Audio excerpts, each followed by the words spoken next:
Buenas tardes, espero que se encuentren muy bien. Decíamos recién, como dicen en la radio, decíamos fuera del aire, que queríamos agradecerle a María Gabriela Rebo haber aceptado esta invitación para el Centro de Estudios de Hermenéutica, pensada y organizada y concretada, como solemos decir últimamente, por Jorge Fernández, Roberto Matos. Se enmarca la actividad que vamos a tener hoy en el seminario de poética del Centro de Estudios de Hermenéutica. Desde ya, Gabriela, sabemos que para ustedes es tarde en este momento, son ya las 8:10 de la noche. No hay problema, no hay problema. Queremos agradecerte doblemente. Yo soy búho, el problema es mi marido, que es un poco más alondra. Entonces mañana se va a acordar de nosotros, cuando se levante a las 5 o 6 de la mañana se va a acordar de nosotros. Bueno, entonces con tantas concurrencias hermosas que estamos viendo en la pantalla, en este medio que si bien por momentos nos hace extrañar estar en presencia de carne y huesos, sin embargo es una presencia y nos permite justamente a 14.000 kilómetros disfrutar y compartir con María Gabriela y con tanta gente que se está acercando hasta a esta reunión.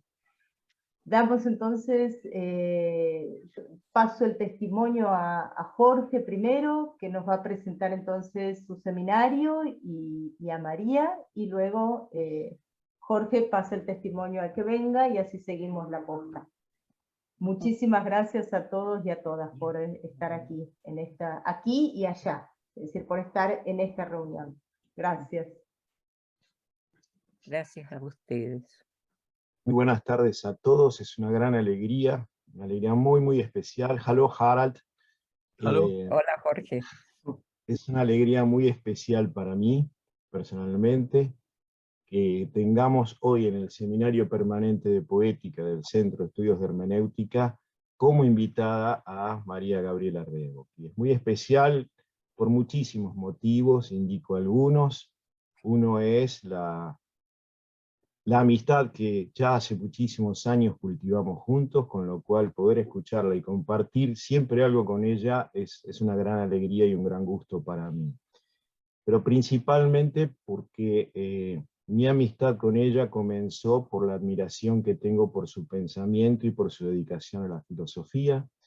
He trabajado junto a ella durante muchísimos años y he aprendido muchísimo de ella, y podría decir también que dar testimonio de que es una persona en la cual su obra, su pensamiento y su personalidad, su persona, pueden converger en un solo concepto, que es la palabra vincularidad.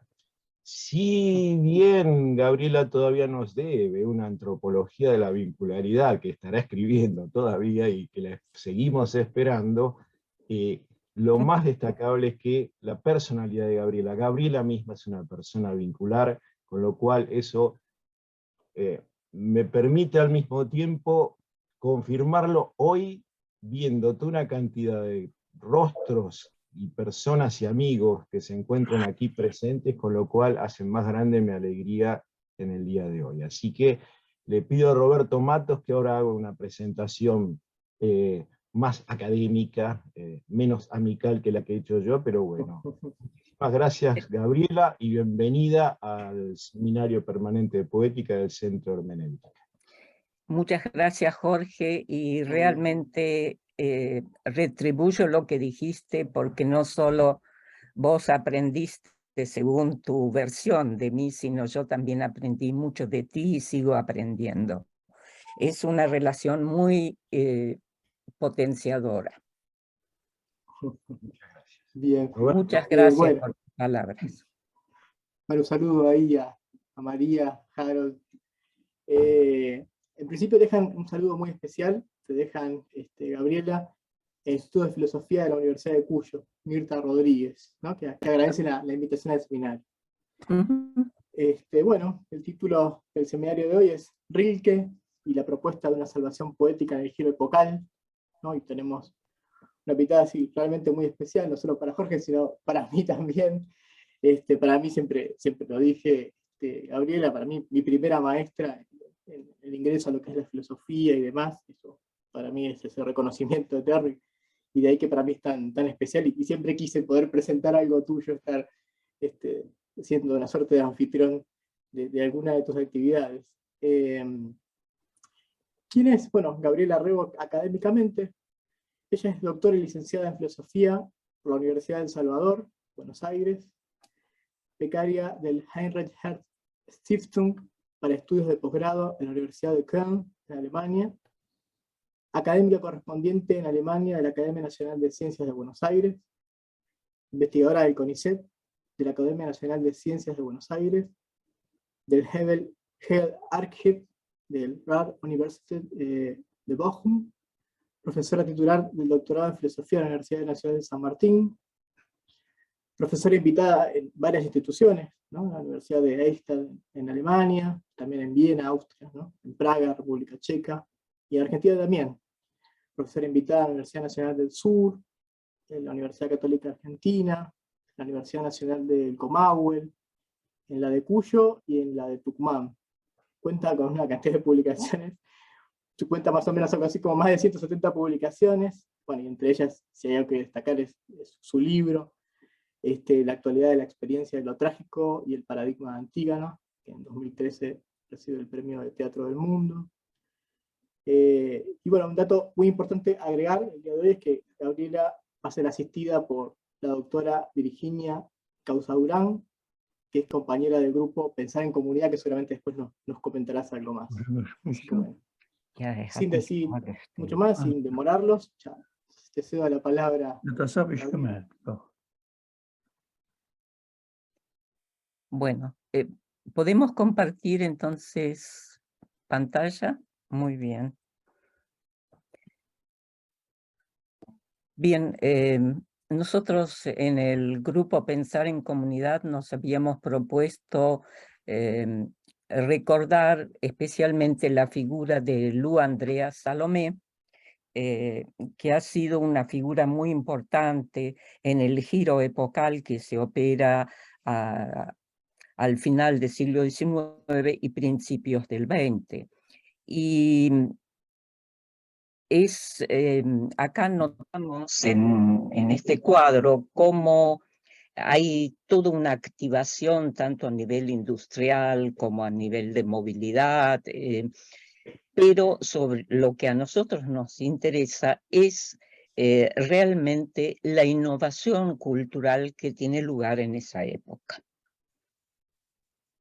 Es tut mir sehr leid, aber dazu habe ich nichts finden können.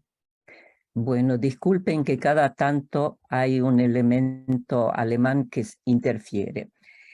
¿A qué época nos referimos? A ese fin de siglo y la Belle Époque. Es el enclave, según los historiadores comunes, entre dos guerras, la terminación de la guerra franco-prusiana en 1871 y el comienzo de la Primera Guerra Mundial en 1914. Lu Andrea Salomé es justamente la figura relacionante entre personalidades potentes, como dice la amiga Graciela Ritaco, de una época innovadora que se autodenominó Belle Époque, con predominio del arte como Jugendstil, caracterizado por una verdadera efervescencia cultural. ¿Seguimos? Desde la perspectiva del arte, porque Rilke obviamente tiene esa perspectiva y la comparte con Lu, recibió esa época diferentes denominaciones según los países. Se expandió por toda Europa y también llegó a Estados Unidos. Klassische Moderne para los alemanes, Fin de siècle, Belle Époque para Francia, Art Nouveau y Art Déco.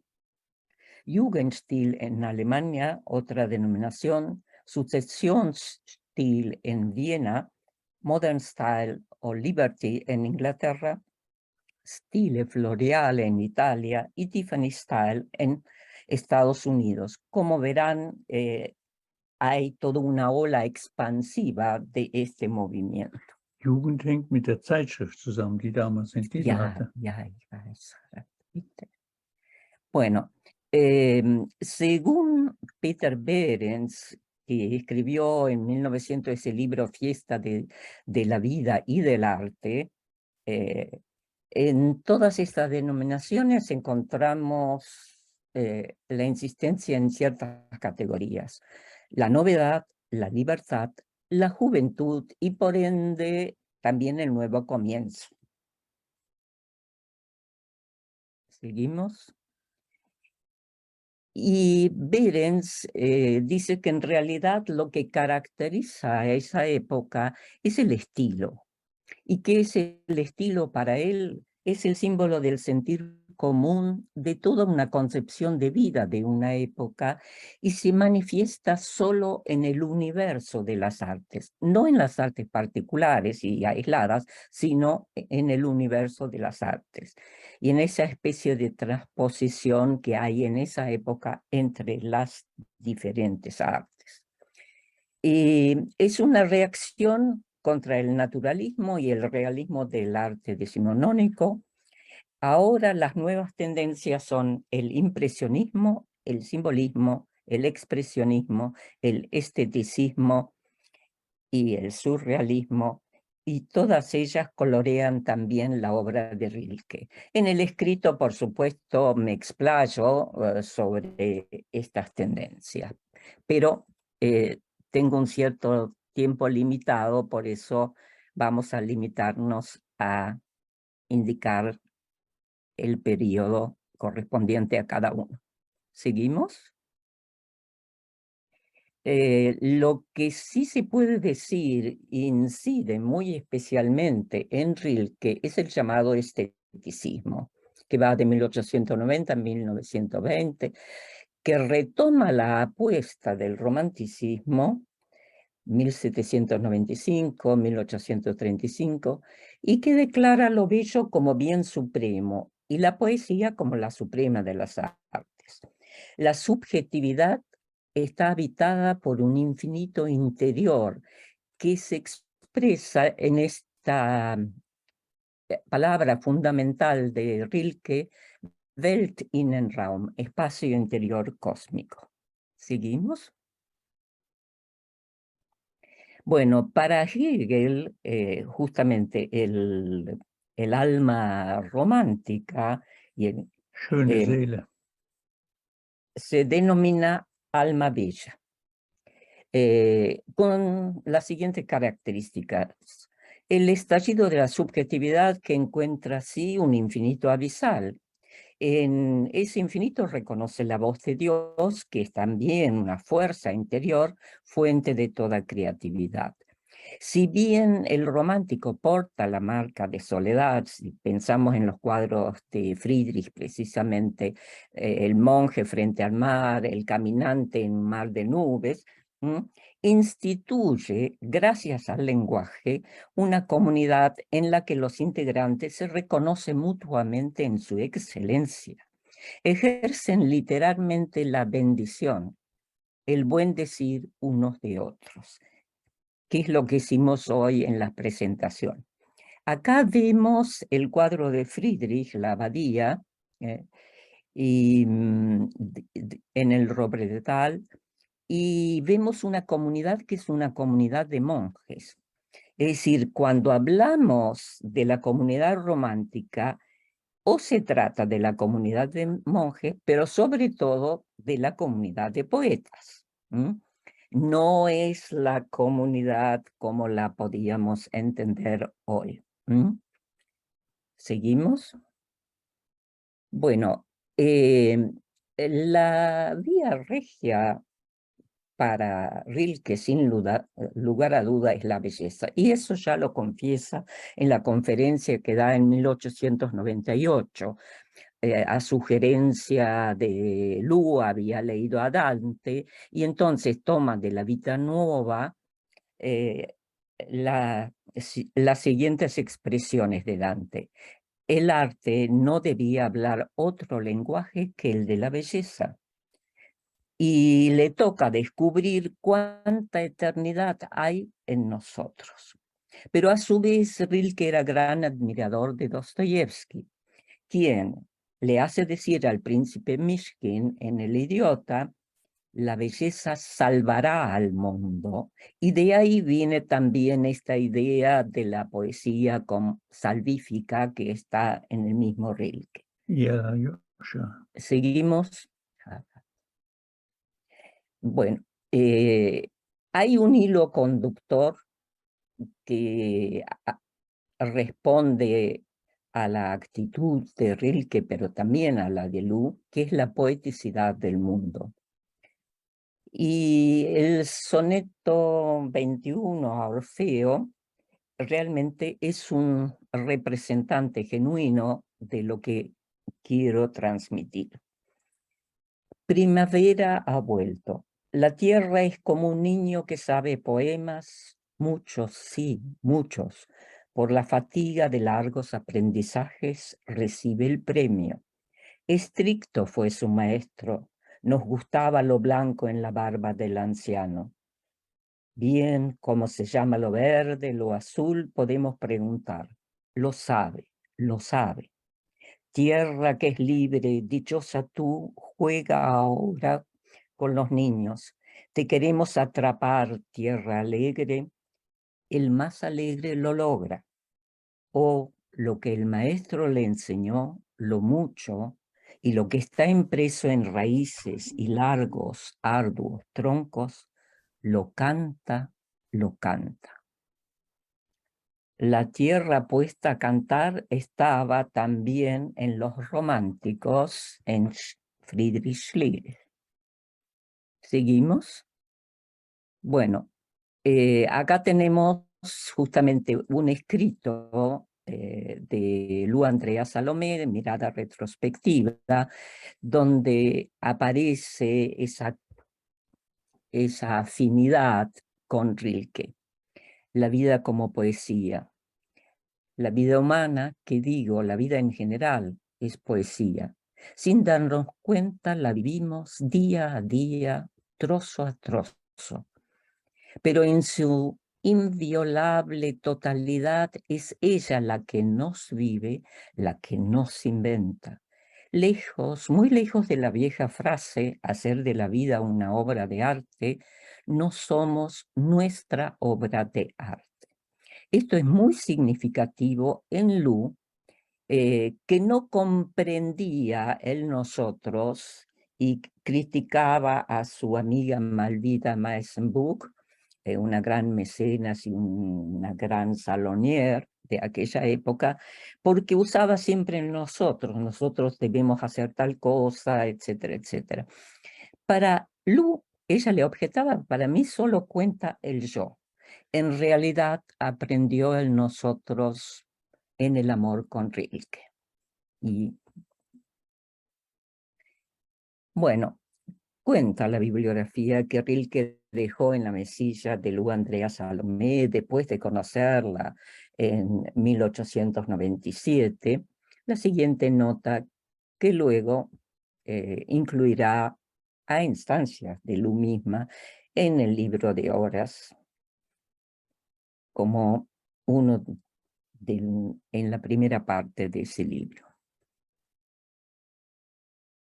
Y vemos ahora parte de la película Lu, donde él le recita ese poema y la primera reacción de esta mujer un poco fóbica para los vínculos demasiado comprometedores.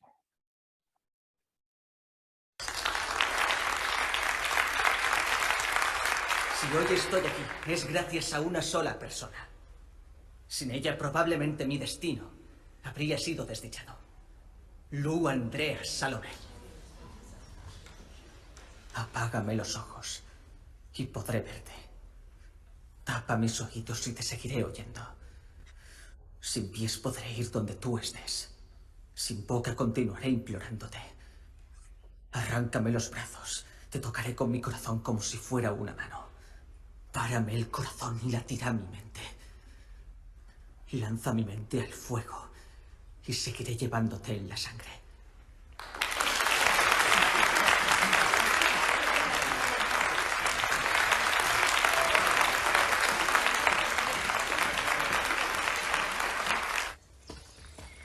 ¿Qué te ocurre?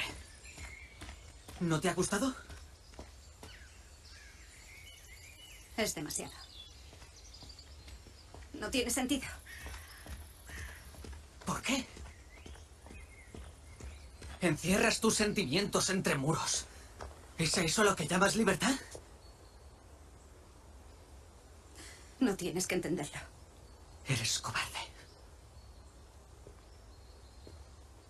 ¿En serio quieres renunciar a lo más hermoso de la vida?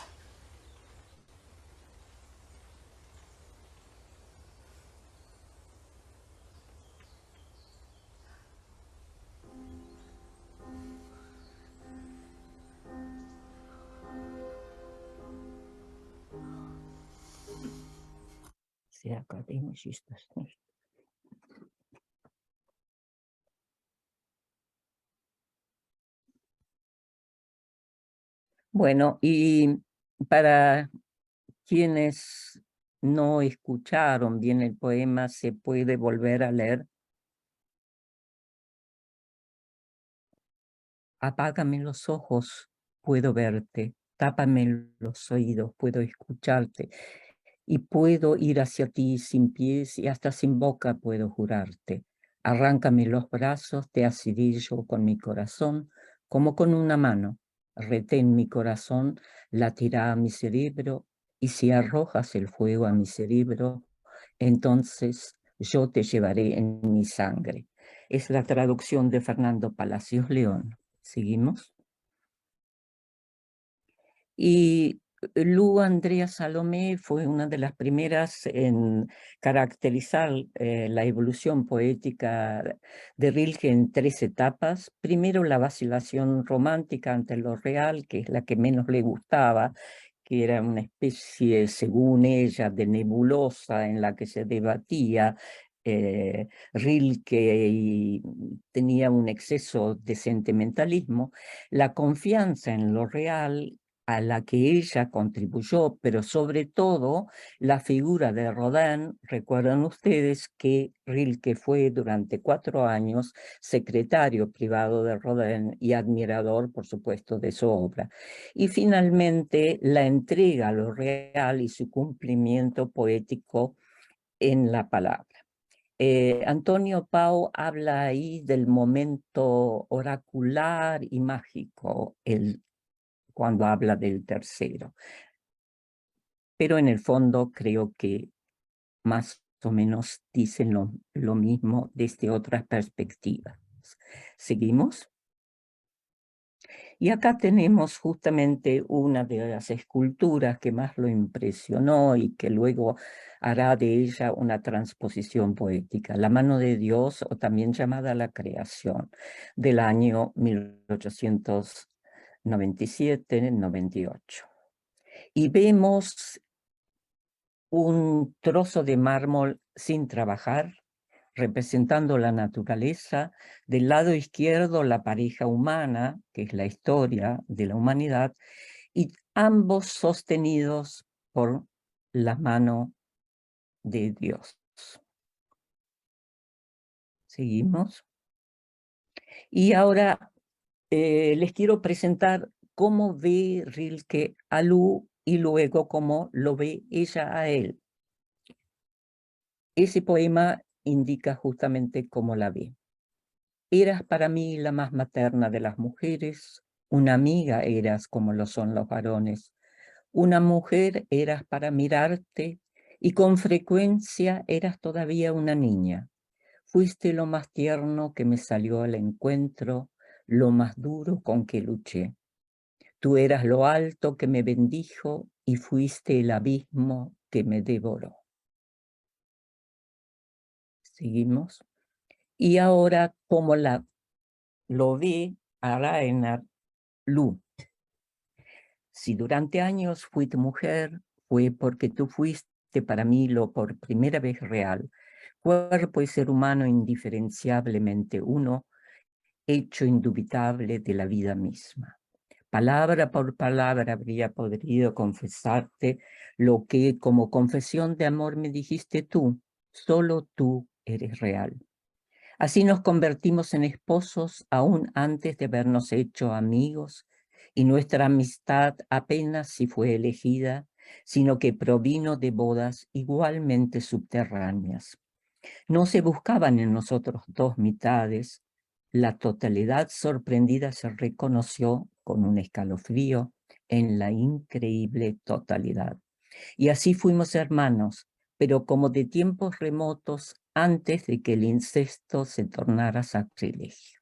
Acá debo llamar la atención primero sobre la concepción del amor en Lu Andrea Salomé, es decir, no se va hacia el otro por carencia, porque el otro me puede completar, porque yo soy una incompletud, sino se trata de personalidades bien desarrolladas que se encuentran y ya justamente pueden conformar una relación realmente fuerte.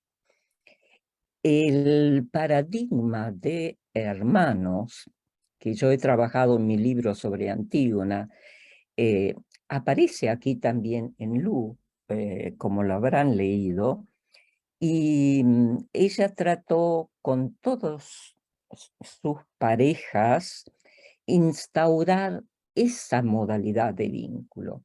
Claro que el marido no estaba muy entusiasmado con la idea y otros tantos, Nietzsche tampoco, etc. Pero bueno, era una mujer fuerte que trataba de imponer sus ideas y vivir consecuentemente. ¿Seguimos?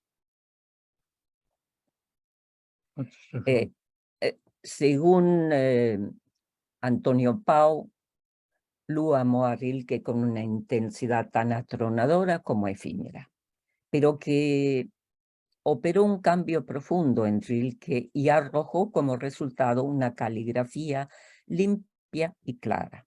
Es decir, lo sacó un poco de ese romanticismo chirle. Rilke vio en muchas mujeres el arquetipo de la musa, pero Lu fue la musa por excelencia, como también su crítica más constante e indudable apoyo psicológico. Con todo señalar que no fue ella la que lo acompañó en el lecho de su muerte, sino una de sus mecenas decisivas en sus últimos años, Nanny Wunderlich Folkart, que acá ustedes ven arriba, publicó las cartas con ella. Bueno, ¿en qué atmósfera se desarrolla la poesía de Rilke y el pensamiento de Lu? Sufren el impacto del silencio, de la ausencia y de la muerte de Dios. Y esto justamente es lo que provoca la búsqueda de Dios. No aceptan pasivamente esa situación que ella viene del siglo XIX. Y esa búsqueda es un impulso que comparte con Luz Salomé. Es la búsqueda de lo oculto y de lo misterioso en lo manifiesto.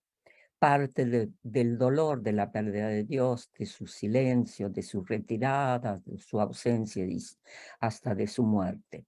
Todo el siglo XIX evidencia ese declinar de la presencia de Dios.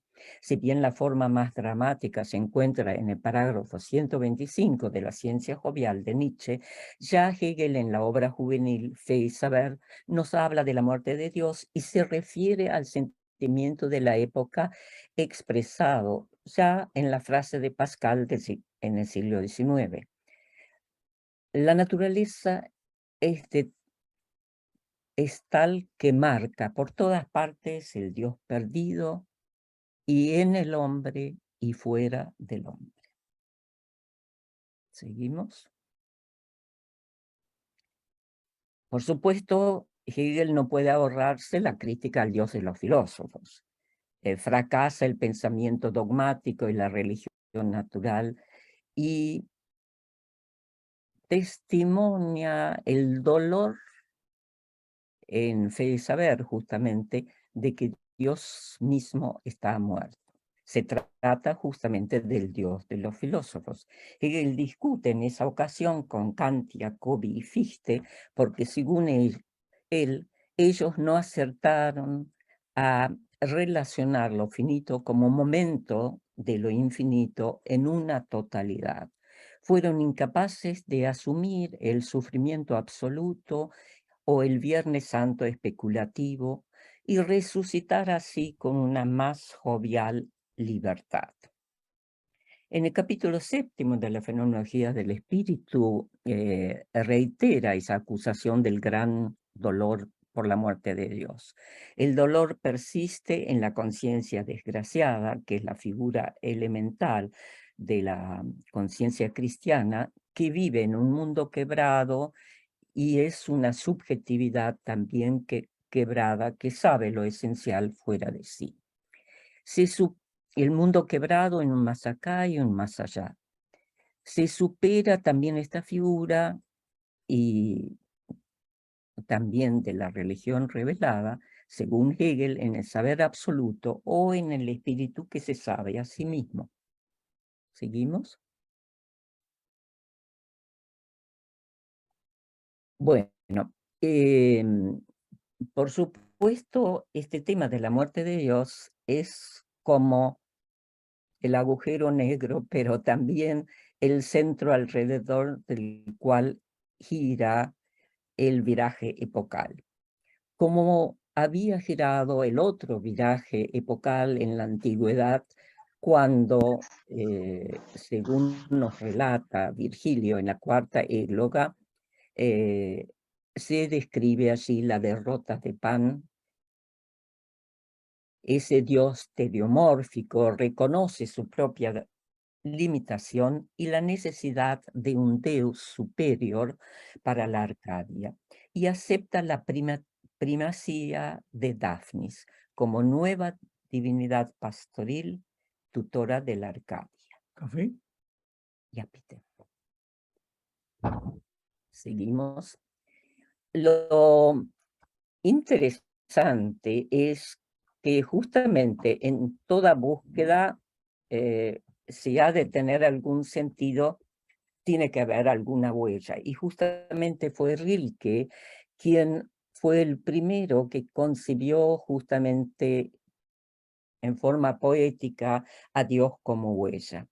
Y aquí está para evidenciarlo el soneto 26 de Sonetos a Orfeo. Oh Dios que hemos perdido, oh tu huella infinita, porque la hostilidad te dispersó en pedazos, somos boca y oídos de la naturaleza.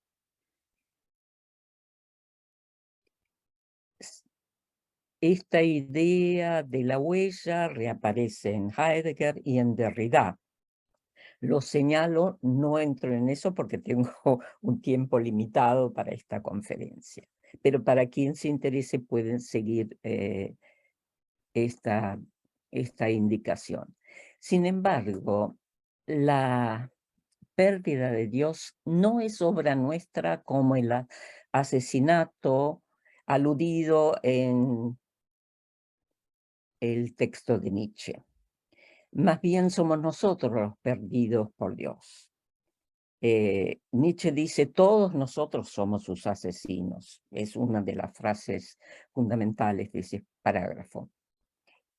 Lo que en eso se diferencia tanto Lu como Rilke de Nietzsche, pero lo que comparten con él es justamente este personaje del loco que tiene para Nietzsche la condición de buscador de Dios, y ellos son esos buscadores. ¿Seguimos? Bueno, hay dos escenas originarias, si bien hay una inquietud que comparte Rilke con Lu, sin embargo, las escenas originarias de las que parten son diferentes, y esto hace a sus dos perspectivas también respecto del tema de Dios. Lu Andrea Salomé, rusa, su horizonte es justamente la religiosidad cultural rusa, el ícono que es un arte oración, cabe decirlo de manera más pregnante, no puedo decirlo, remito a Marión para ver la diferencia entre ídolo e ícono. Ella ejercitaba cotidianamente un diálogo con Dios, hasta que se produjo el shock del silencio de Dios. Explico inmediatamente de qué se trata. Y de la catástrofe psíquica que esto produce en ella, la salva su maestro, que era también maestro de los hijos del zar, Henrik Guillot, un danés, quien le habla de la reconciliación posible entre ciencia y religión. Y de eso resulta realmente el primer libro de Lu Salomé, En lucha con Dios. Y como vemos, aquí hay todo un signo de autoafirmación. El shock, ¿por qué vino? Frente a su casilla de juguete que tenía en el patio, había una pareja de nieve. Un ciervo le relata que en realidad esa pareja de nieve se fue adelgazando hasta que desapareció por completo y que él una mañana solo encontró los botones del tapado y un sombrero completamente achatado. Ella en su diálogo con Dios le relataba también cuentos a Dios. Le cuenta eso y espera que Dios justamente le asista en esa angustia que le había provocado el descubrimiento de la transitoriedad de las cosas y de algo que se ama realmente. En cambio, para Rainer Maria Rilke, la escena originaria es otra. Es la devoción a María que parte de la educación católica materna. Acá tenemos el cuadro de Leonardo, de la Virgen, el Niño Jesús y Santa Ana. El niño abraza al Cordero, la Virgen trata de detenerlo porque es el símbolo de su sacrificio futuro. Al respecto hay muchas interpretaciones que voy a mencionar quizás en el escrito, pero no aquí. Hay un famoso historiador suizo,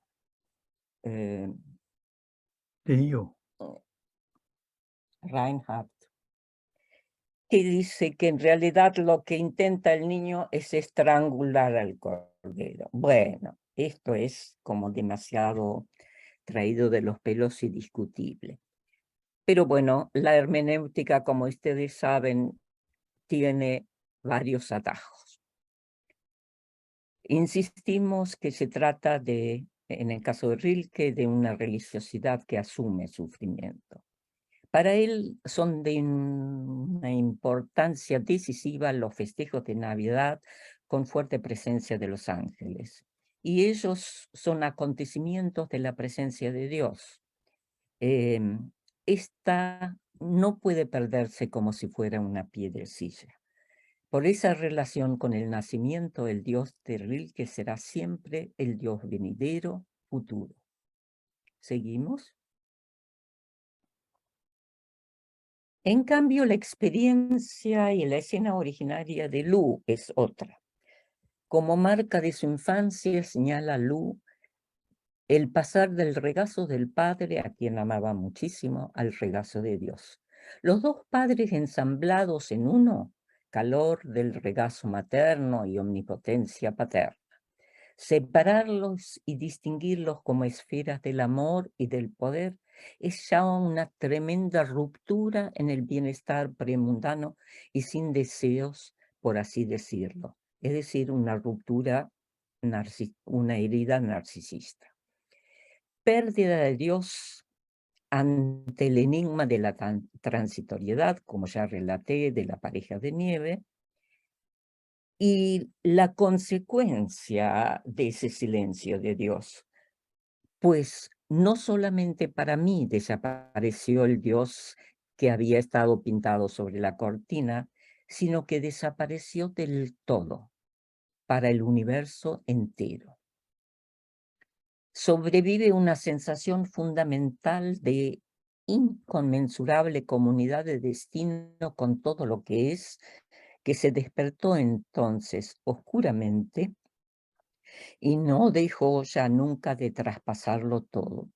Y en este sentido emparenta ella con experiencias semejantes que declaran tanto Albert Einstein como Sigmund Freud, cuando hablan del sentimiento oceánico. ¿Seguimos? Y justamente lo más creativo en esta propuesta de Rilke está el concebirlo como Dios venidero. Ya lo anunciamos.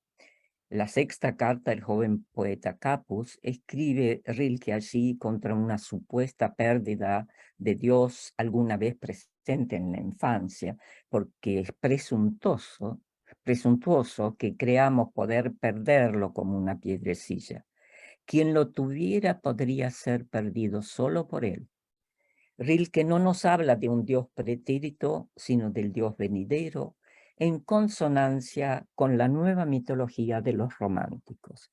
Y debo aclarar que justamente Friedrich Schlegel hablaba que los tiempos dorados no están en un remoto pasado, en la Arcadia ya pretérita, sino están por venir.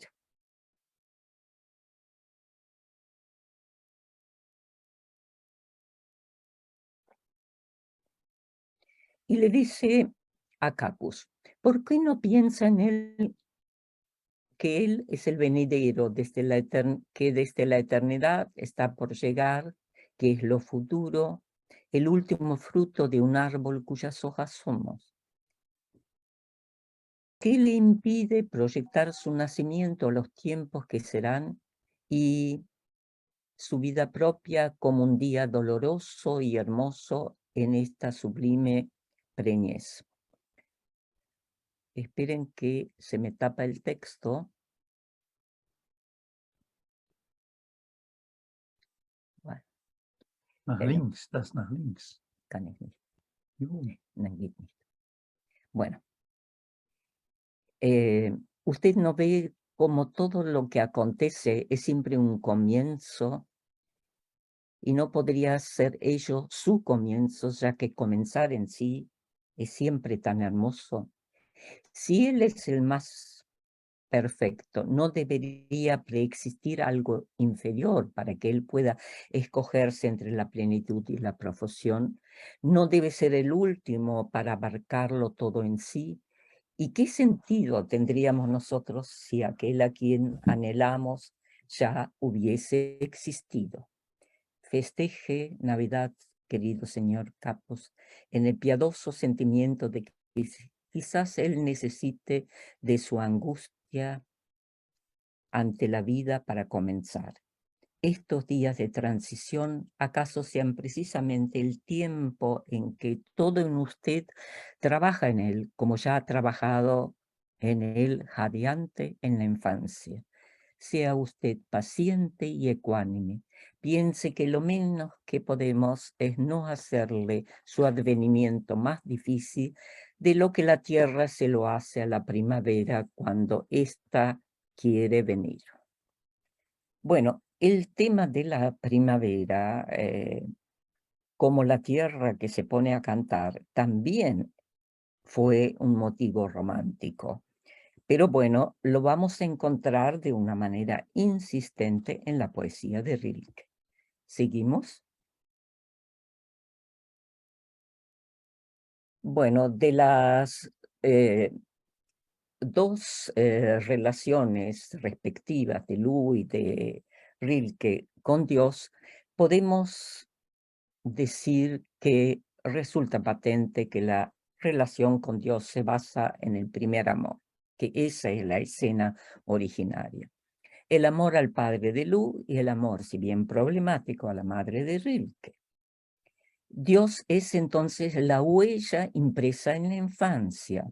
Esto parece confirmar la concepción de la carta de San Juan, en la que dice Dios es el amor y como tal es contrapuesta al temor, al Dios del temor y del castigo. Según veremos, Rilke poetizará hierofanías varias en beneficio del Dios venidero. Como por ejemplo, en España habla de un Dios pastor, como vimos también habla del Dios escultor y otros. En todas, sin embargo, prevalece la relación como clave cósmica, idea compartida con Lu. ¿Seguimos?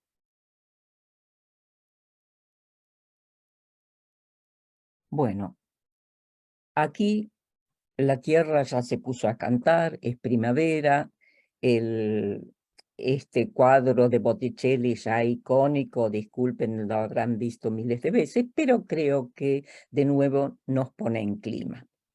Y es Heidegger quien indica cómo tenemos que comprender esta naturaleza plena, este juego entretejido en la relación pura.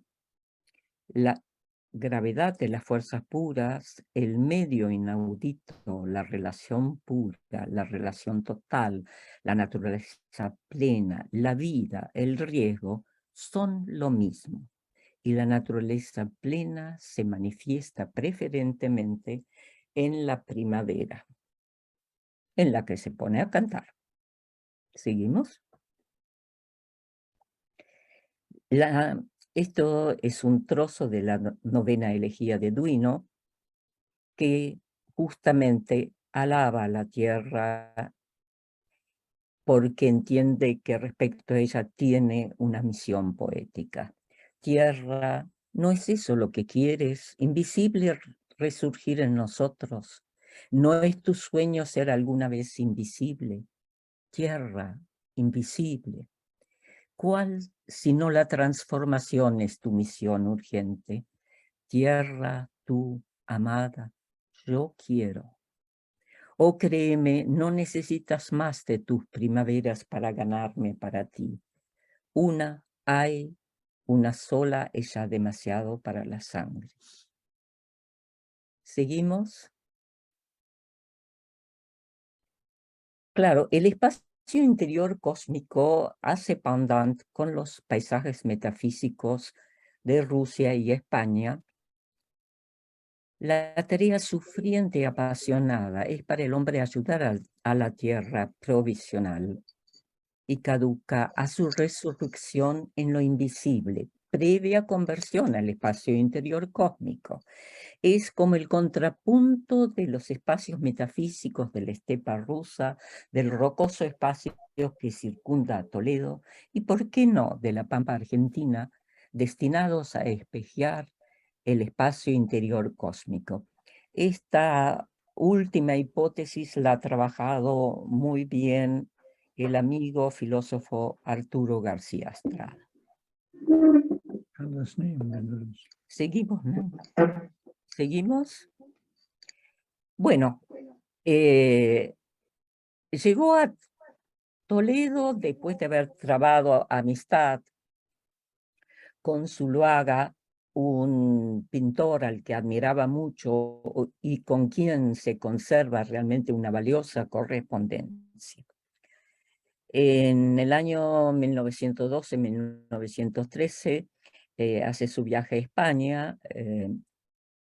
Rilke está básicamente en Toledo, pero también pasa por Ronda. Comienza las elegías, por supuesto las elegías van a ser redactadas, perfeccionadas en el castillo de Duino y en el de Musó, pero Rilke sostuvo siempre que esta impresión del paisaje metafísico español lo ayudó a madurar ciertos núcleos en su poesía y son los que van a permanecer hasta el final. Bueno, ahora vamos al otro paisaje metafísico, que es la estepa rusa. El primer viaje lo hace con Luz Salomé y su marido Friedrich Andreas a Rusia y lo visitan a Tolstoy en Moscú. El libro de Luz Andreas Salomé, Rusia con Rainer, testimonia acerca de esto. Tolstoy, muy admirado, y ellos se habían acercado a él con grandes expectativas, en realidad los decepciona. ¿Por qué? Porque ellos habían romantizado la imagen del pueblo ruso como un pueblo que en su sencillez estaba conectado con el misterio religioso. Y Tolstoy, desde una perspectiva más distante, consideraba que todo esto era superstición y que por favor no participaran de las Pascuas rusas, de las ceremonias de las Pascuas rusas, porque ellos justamente habían llegado para eso. Por supuesto, no son realmente obedientes en este sentido, son personalidades libres, y los tres van, por supuesto, a las celebraciones de las Pascuas, que tanto lo impregnó o lo troqueló a Rilke, que años más tarde, cuando asiste a una Pascua en Roma, la encuentra comparada con la rusa demasiado teatralizada. Dice, para mí la única vez que fue Pascua fue aquella vez en Rusia. Bueno, el segundo viaje en 1900 ya lo hace con Lu solo, y lo van a visitar al poeta Spiridon Droshin, que está aquí fotografiado junto a ellos. La particularidad de ese poeta era que tenía la sencillez del campesino, porque trabajaba en verano el campo y en invierno escribía poesías. Era como una especie de síntesis anhelada por ambos. Rilke había querido realmente acercar de esta manera la poesía al pueblo, y fundó también al respecto una revista, pero que tras 3 ediciones fracasó. ¿Seguimos? Bueno, ese viaje, si bien prometía mucho en la relación de Rilke con Lu, hubo rispideces. La excesiva sensibilidad de Rilke, su querer traducir en palabras este exceso de experiencia que le sobrevenía, lo había puesto un tanto nervioso, y la ponía nerviosa a Lu también. Tanto es así que ella se dio cuenta que ya la convivencia con él no era deseable. Y empieza a gestarse ahí su separación como pareja amorosa. Y como ambos tenían un amigo, volvemos a la anterior, por favor. Tenían un amigo, Vogeler, en la colonia de artistas Worpswede, que se caracterizaba por el diálogo de las artes en beneficio justamente del arte de vivir. Consideran que lo mejor es que Rilke pase un tiempo en esa colonia.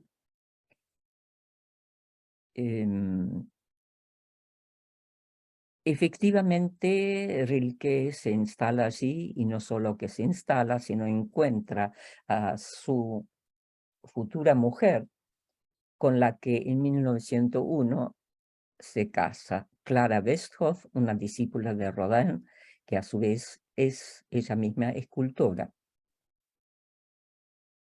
Y Rilke se permite entonces hacer una transposición poética del motivo de la mano de Dios en un magnífico poema Otoño que pertenece al libro de las imágenes.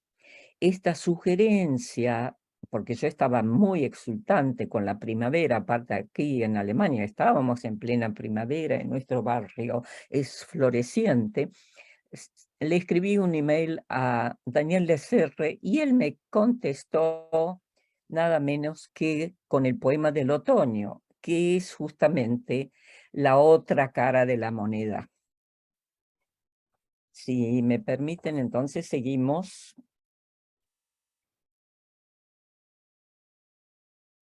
Y aquí tenemos en el mismo libro de las imágenes este poema. Las hojas caen como si se marchitaran en los lejanos jardines del cielo. Caen haciendo un ademán de negación. En las noches cae la grávida tierra desde las estrellas en la soledad. Todos caemos. Esta mano cae y mira a los otros. La caída está en todos. Y sin embargo, hay uno que recoge suavemente, sin fin, todas esas caídas en sus manos. Gracias, Daniel Lecerre. ¿Seguimos? Bueno, acá tenemos ya esta época en la colonia artística, el casamiento con Clara Westhoff, allí está el matrimonio por primera vez juntos. A fin de ese mismo año nacerá su hija, Ruth Rilke, y esto es algo que la afecta profundamente a Lou, porque, claro, ella era 14 años mayor que Rilke, él se casa con una mujer notablemente menor, a pesar de que ella había sido parte de la decisión de separarse, bueno, sufre en ese mismo año realmente un aborto natural después de haber estado embarazada de un médico amigo, Semek. Y tiene justamente en ese mismo año de los festejos matrimoniales, ella tiene varios duelos. Sin embargo, la fecundidad de la relación, la fecundidad de la relación con Lou no se acaba, se mantiene una correspondencia hasta el final de la vida de Rilke. Por supuesto, el amor se va transformando en una profundísima amistad.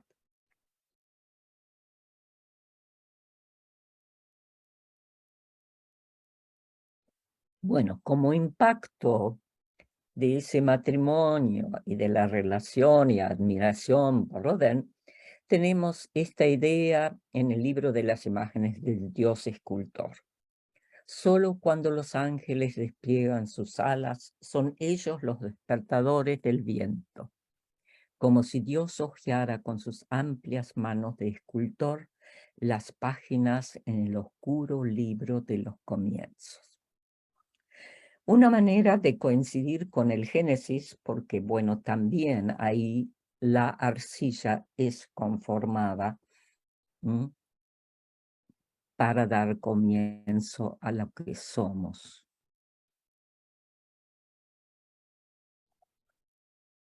Bueno, la musa Lou evidentemente dio sus frutos.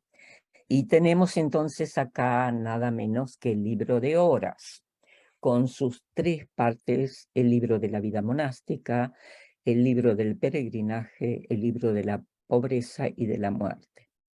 El libro de la vida monástica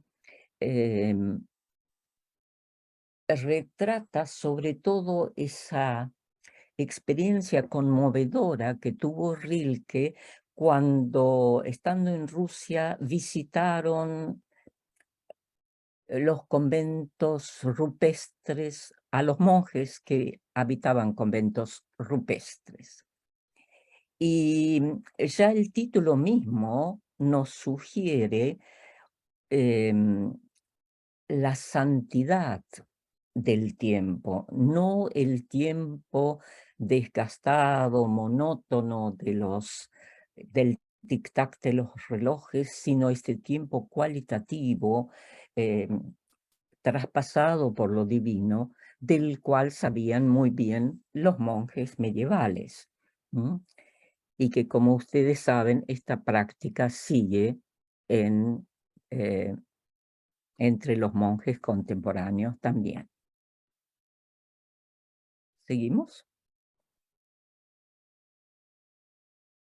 Bueno, en realidad, otra de las palabras fundamentales en Rilke y esencial es la del ángel o de los ángeles. Ya en la poesía temprana aparece todo un apartado dedicado al canto al ángel o a los ángeles. Pero es en el libro de Horas donde vemos realmente que va tomando relieve. Los ángeles son aquí los enviados de Dios en los tiempos de cosecha. Recogen a los muertos, estén verdes o maduros. Y aquí aparece de una manera fuerte algo que impacta mucho sobre la filosofía de Heidegger, que es el tema de la muerte propia. Ciertamente, si estamos verdes y morimos, es una muerte impropia. Y la muerte es un proceso que hay que ir madurando. Por supuesto, hay una crítica de Heidegger por esa comparación vegetal, etcétera, etcétera, pero no me explayo en eso. La figura de Dios se perfila como superior a los ángeles, tanto en esa época temprana como en la tardía de los sonetos a Orfeo. Dios es invocado como el Señor. Si atendemos a la sexta de las cartas a un joven poeta, Dios se va gestando en el espacio interior cósmico en un proceso evolutivo del cual participamos. La diferencia con Dios no la piensa Rilke apelando a lo trascendente como lo separado. La radica más bien en el misterio del dolor y de la muerte, que afecta a los humanos hasta que se cumpla la reconciliación en el misterio sublime del amor. Al respecto, debo agregar que dice Rilke que en realidad lo que nos podemos llevar al otro lado, previa muerte, son los sufrimientos y el amor. Es lo único que va a pasar la aduana de allá arriba. ¿Seguimos? Bueno, esta es una caracterización que autoriza el mismo Rilke cuando le escribe a su editor polaco Witold von Hulewitz. Y está ya en la primera de las elegías de Duino. ¿Quién, si yo gritase, me oiría desde los coros de los ángeles? Y aun suponiendo que alguno de ellos me acogiera de pronto en su corazón, yo desaparecería ante su existencia más poderosa. Porque lo bello no es sino el comienzo de lo terrible, ese que todavía podemos soportar y lo admiramos tanto porque sereno desdeña el destruirnos. Todo ángel es terrible. Y la segunda elegía empieza justamente con esta frase final: todo ángel es terrible. ¿Qué notamos aquí? Que ciertamente ya se ha operado una transformación bastante profunda en la idea de la belleza en Rilke, pero también la incidencia que esto va a tener sobre la época. Y está la idea de belleza contaminada con la de lo sublime, con lo cual su carácter fascinante se articula con el de lo tremendo. ¿Seguimos? Bueno, otras caracterizaciones que aparecen en la segunda elegía, espejos que la propia belleza derramada vuelven a recoger en su propio semblante. Acá la colega y amiga Zulema Pugliese me ha facilitado este cuadro de Leonardo, que creo que expresa muy bien esta luminosidad que retorna hacia el que la imite, que es el ángel. Y la carta a Witold von Hulewitz, que habla del ángel como símbolo de transformación de lo visible en invisible. Augen sind die einer Frau. Bueno, otra caracterización de la segunda elegía es que se trata del polen de la divinidad floreciente. Es el cuadro de la Anunciación que ustedes conocerán de El Greco, que él ve justamente en su viaje a Toledo, y el ángel como esa transfiguración luminosa, pero que desciende desde lo alto y fecunda a través de María la tierra. ¿Seguimos? Bueno, y para que no nos quede la imagen edulcorante de tantas iglesias que visitamos, un tanto cercana al kitsch más que a la verdad terrible del ángel, les hemos presentado este concierto de ángeles de Greco, donde se ve que lo bello es sumamente potente y como tal puede ser un riesgo acercarnos demasiado a él. Bueno, y no solo eso, hay motivos como este que nos hablan de una verdadera lucha con el ángel, como el caso de Jacob. ¿Seguimos? Y ahora estamos llegando hacia el final, para alegría de ustedes, a los tiempos de madurez, donde se ve que pasamos del sufrimiento aprovechado, no desperdiciado, como él dice en otro lugar, al gozo creador. Nunca se lo vio más feliz a Rilke que cuando concluyó sus elegías y sus sonetos a Orfeo. Fue una verdadera posesión que padeció, pero que transformó en su obra maestra. Tenemos acá el castillo de Duino, ¿no es cierto?, donde comienza la redacción, y en el castillo de Musée, ya en Suiza, concluye ambas obras. ¿Seguimos?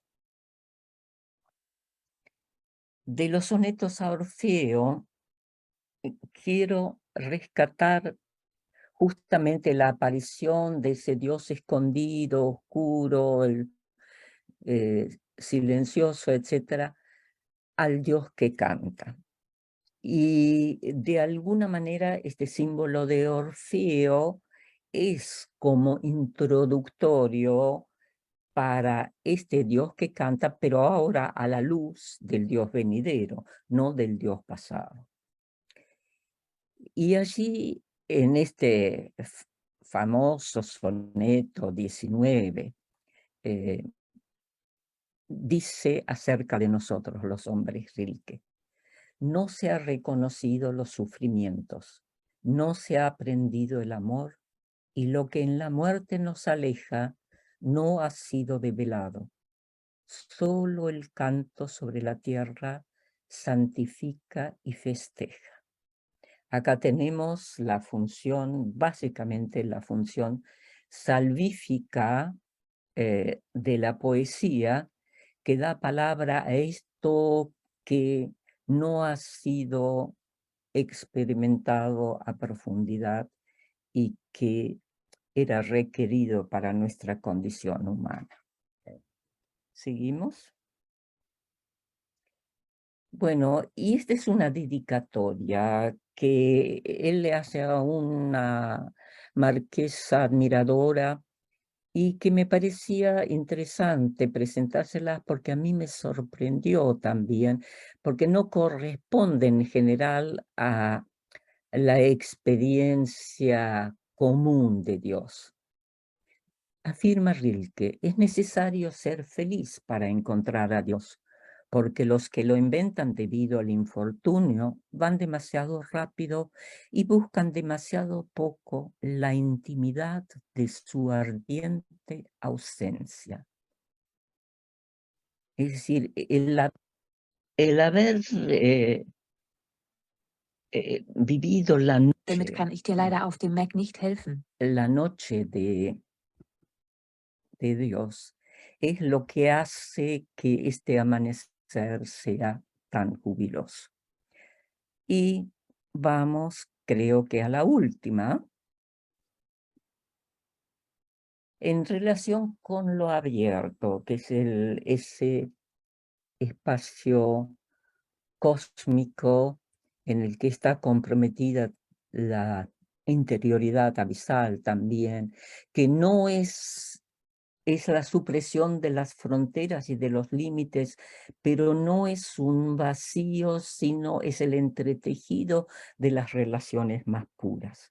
Y en relación con eso es como puede crecer la libertad potenciadora.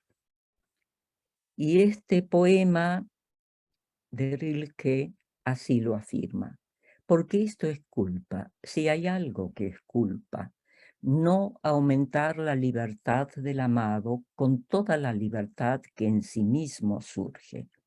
Donde amamos tenemos por cierto solo esto: dejar uno al otro, porque esto nos sostendrá. Esto nos resulta fácil y no ha de aprenderse. Recordarán los conocedores de Heidegger que dejar ser es una de sus fórmulas preferidas de la libertad. Y ahora los dejo en la libertad para preguntarme y espero poder contestarles debidamente. Muchísimas gracias, Gabriela. Sí, justamente ahora abrimos, como siempre, en el seminario, un espacio para preguntas, reflexiones, comentarios. Ricardo. Que ustedes quieran, queda abierto. Si quieren pueden levantar la manito o simplemente activan el micrófono y...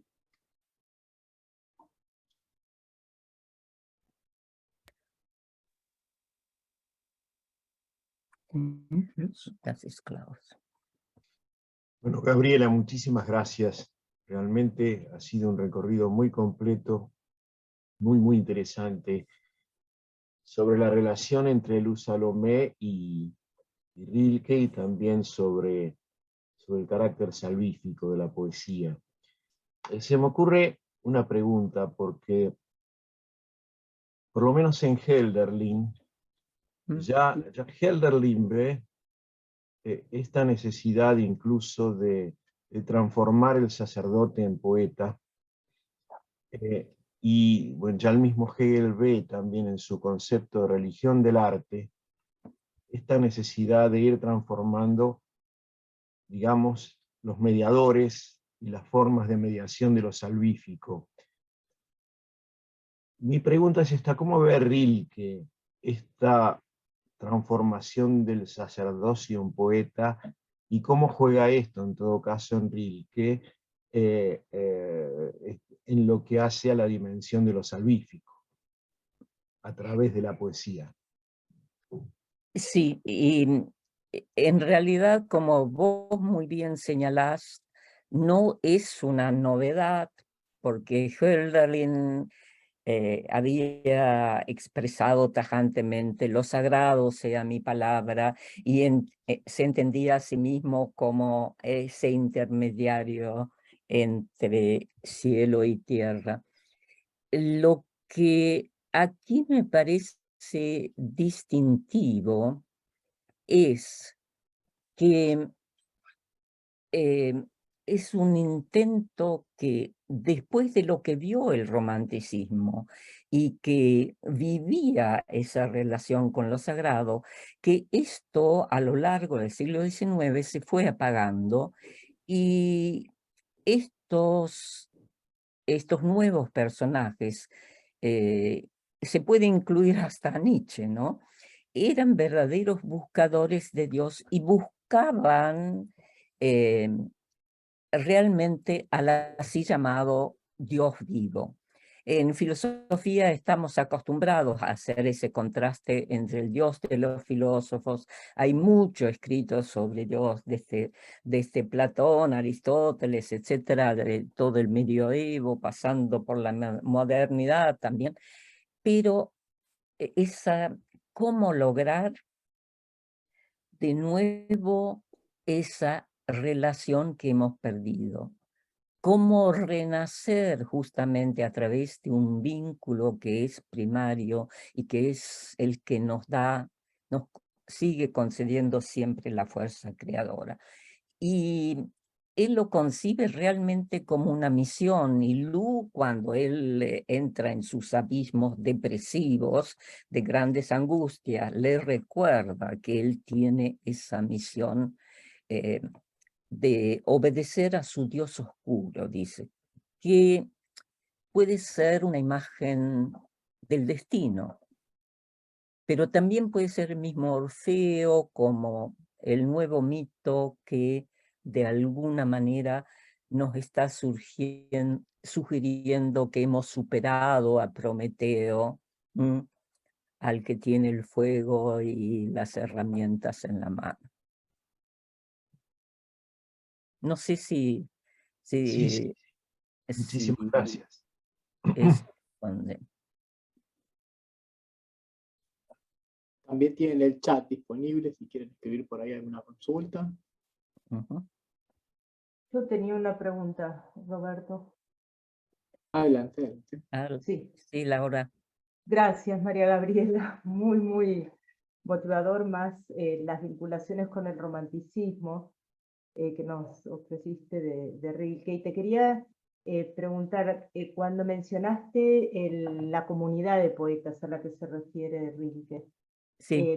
si está la resonancia de la Filosofía, la Poesía, digamos que se desarrolló en el Ateneum, en la revista de August y de Friedrich Schlegel, Sí. bueno, con Novalis, ¿no? Como esa Sí. necesaria comunidad a través o en la poesía.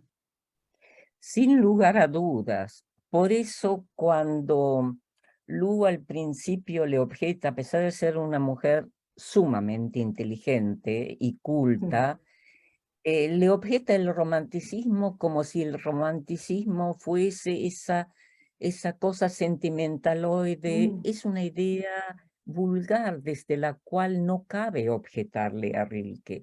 Él se toma los motivos románticos, como he tratado de señalar algunos, muy en serio, y entre ellos justamente ese Philosophen, ¿no es cierto?, que se podía agregar a la comunidad de los poetas y de los monjes, los filósofos.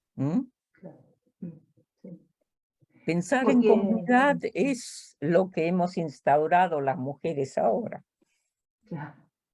Claro, tal cual. Y solamente como comentario, porque justamente ellos mismos ya en el Ateneum hacen esa distinción entre lo que es romántico y lo que es puro dicen como lacrimógeno, aquello que es lacrimógeno en el sentido de que solo es un sentimentalismo, no en el sentido sentimental de Schiller, sino esa lacrimogeneidad como lo Sí, entiende esa. Por eso me llamó tanto la atención que estuviese de Salomé esa estimación como diría casi como de no leída, de una no lectura como específica o del, digamos, de la producción del romanticismo temprano, por lo menos, ¿no? sí, estoy de acuerdo con vos, Mm, Laura. Yo mm, tuve la misma impresión y por eso mm, trato de alguna manera también de objetarle a ella, que la respeto, por supuesto, sí, mucho, sí, sí, pero objetarle esa deficiencia. ¿Mm? mm, sí. Y solamente después realmente cierro el micrófono pensando en cómo comienzan ellos la conversación sobre la poesía, cuando tan bellamente dicen que la poesía hermana y une con lazos indisolubles a todos los espíritus que la aman. Entonces es más fuerte que eso y más claro que es la poesía la que ama y no, es decir, Sí, el carácter del amor en tanto lazo que se produce entre quienes aman la poesía, ¿no? Pero como unión de religión, filosofía y poesía propiamente dicha. Mm, exactamente, exactamente. mm, sí. Y es obvio que si el lenguaje nos humaniza, el lenguaje realmente que más nos conecta con los profundos misterios del hombre, del universo, es decididamente el lenguaje poético. Sí, por supuesto que después cabe elaborarlo de diferentes maneras, pero eh, esa potencia de instaurar un mundo renovado, ¿m? Justamente en medio realmente de los desgastes que siempre, y sobre todo en la cotidianidad y en las repeticiones sin sentido se produce. Y hay ahí un impulso energético que no es de despreciar, al contrario. Creo que tiene función salvífica a lo largo de diferentes tiempos.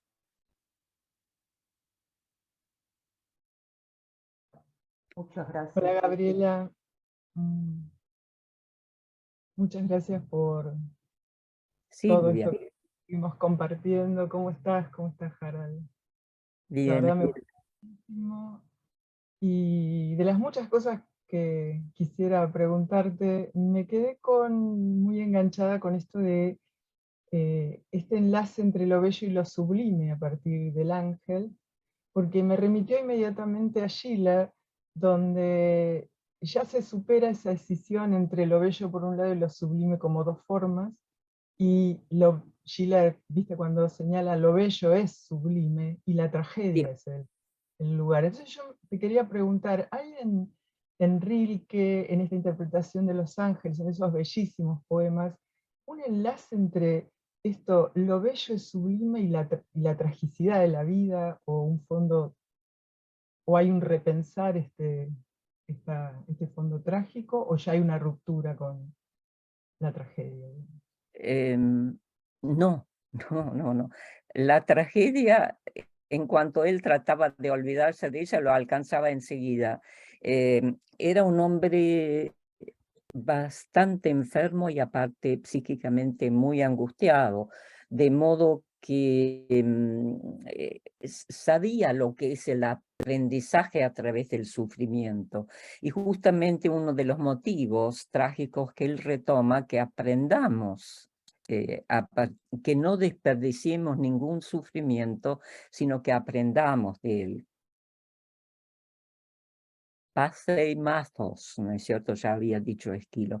Y lo que vos decís, yo creo que es como una especie de anticipación de lo que él vio en su intuición poética. Así como él veía que era totalmente falso separar la vida de la muerte, una vida que se horroriza ante la sola mención de la palabra muerte, que es lo que suele ocurrir.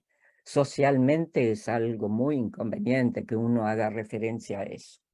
Bueno, o de una muerte que en realidad no tiene tras de sí una vida propia. Eso pasa porque nosotros tenemos, los mortales, el gran déficit de separar lo que en realidad se corresponde. Y lo mismo pasa entre lo bello y lo sublime. Trasladado, digamos, a en lo abierto está relacionado. Pero como nosotros volvimos nuestras espaldas a lo abierto, no somos como el animal ingenuo que vive hacia ahí, nosotros nos dimos vuelta y nos miramos hacia nosotros mismos y perdimos este lazo universal y cada tanto justamente cometemos nuestras torpezas a raíz de eso.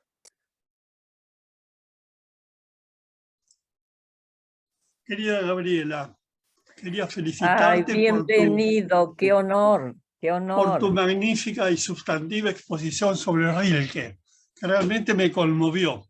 Varias cosas. Primero, me hago eco de la palabra de Jorge Fernández cuando leo a Hölderlin, porque de ahí está condensada toda la filosofía poética de Rilke. Me acuerdo de aquel verso: sin embargo, lo que permanece lo fundan los poetas. Aber das bleibt stiften die Dichter, si mal no recuerdo.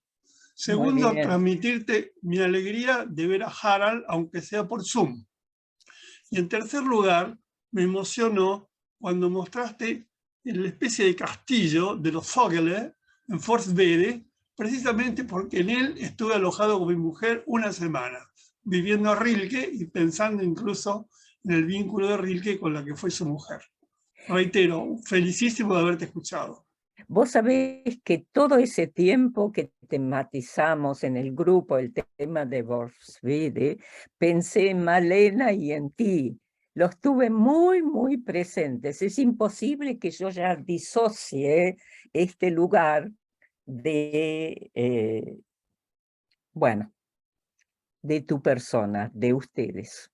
Así que realmente, y recientemente hubo una exposición magnífica, nos contaba una cuñada de Harald, de Modersohn, el marido de Paula Becker. Paula. Sí, y parece que es magnífica. Lamentablemente con este tema de la pandemia y las saludes respectivas, no pudimos ir nosotros, pero en algún momento nos daremos una escapada. Parece que hay como un revival de él. Y sabemos que Rilke mismo escribió una monografía sobre Volkswagen. Sí. Es decir, no le pasó de largo, sino creyó que había que asentarlo una experiencia tan valiosa. La tengo y la he leído. ¿Qué es lo que no tienes, Hugo? Nos has enriquecido siempre con tus sugerencias.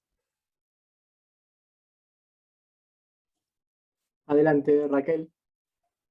Y me interesa mucho la idea de Dios como un Dios venidero y querría saber con qué otras corrientes del pensamiento se podría asociar, ya sea antecedentes o proyecciones de posteriores. Bueno, en realidad hay marcas del cristianismo que no podemos elidir. La segunda venida de Cristo, el mesianismo en el judaísmo, todos apuntan a un Dios venidero, ¿no es cierto? Y de alguna manera siempre estuvo en esa idea del Dios escondido, esta idea de que tendrá que venir. O está adviniendo desde el futuro. El mismo último Dios de Heidegger. Que me perdone Heidegger, él es bastante crítico en su trabajo sobre Rilke, para qué poetas, en Sendas Perdidas se ha traducido, pero bueno, no son Sendas Perdidas. No coincido que sea un poeta que se lo pueda despachar con el tema de que quedó enganchado en la metafísica tal como la critica Heidegger como dualista, etc. Porque en realidad en Rilke no hay dualismo, hay tensiones, porque la vida misma es intensa y ella es la que provoca esas tensiones. Una vida chata, claro, no tiene tensiones algunas. Y entonces hay una proyección, Raquel, también sobre los pensadores posteriores a él. Gracias. Adelante, Francisco. Hola, ¿se me escucha? ¿Se escucha? Sí, vale. Bien, muy bueno, fuerte, está muy fuerte. Muy fuerte. Vale, así está mejor, ¿no? Sí, ahí va mejor, sí. Vale, muchas gracias. Muchas gracias por la conferencia, profesora Revok. Yo quería saber un poco más sobre este giro que usted presentó entre la idea de muerte de Dios y la muerte nuestra hacia Dios. Es decir, hay un giro entre fuimos nosotros los que asesinamos a Dios, no, fue Dios el que nos perdió o nos perdió de vista, por decirlo así. Y en ese punto, ese concepto de libertad que yo creo que influye en el tema de la finitud, incluso cierto existencialismo del siglo XX. Y quería pues conocer un poco más los alcances de todo eso. Me parece un tema fundamental. Y muchas gracias de nuevo. Sí, es que pasamos radicalmente de la subjetividad moderna que pecaba, para decirlo en términos psicoanalíticos, de omnipotencia, sujeto, fundamento, etc., a una subjetividad realmente que descubre un abismo en sí mismo y por eso es capaz de leer las señales de lo infinito también fuera de sí, como en los paisajes o en la cultura humana, ¿no?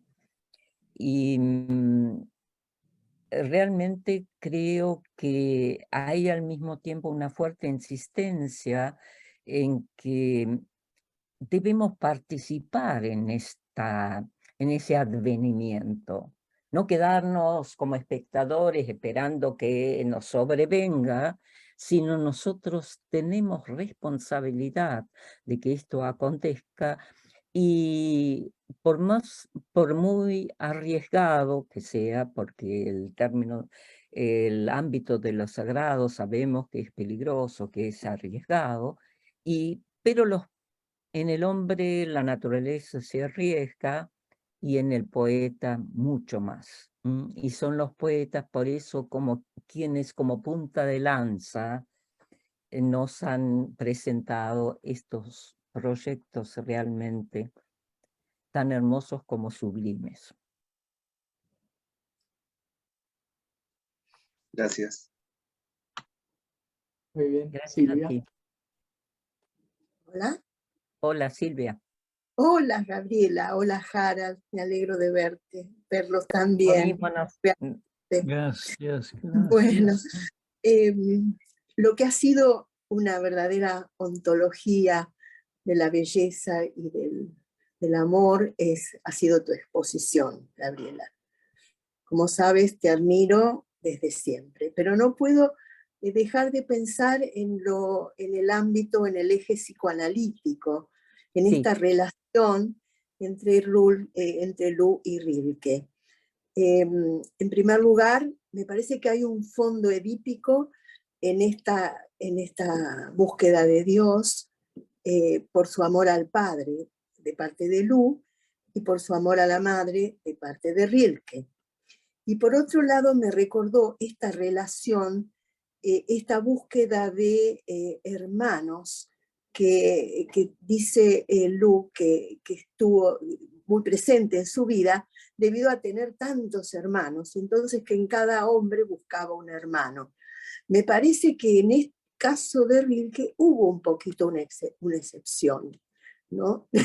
En ese periodo de verdadero amor de pareja, en el verdadero amor de más allá del hermano, ¿no? Por más que la pareja también puede haber una relación de hermanos, además, ¿no?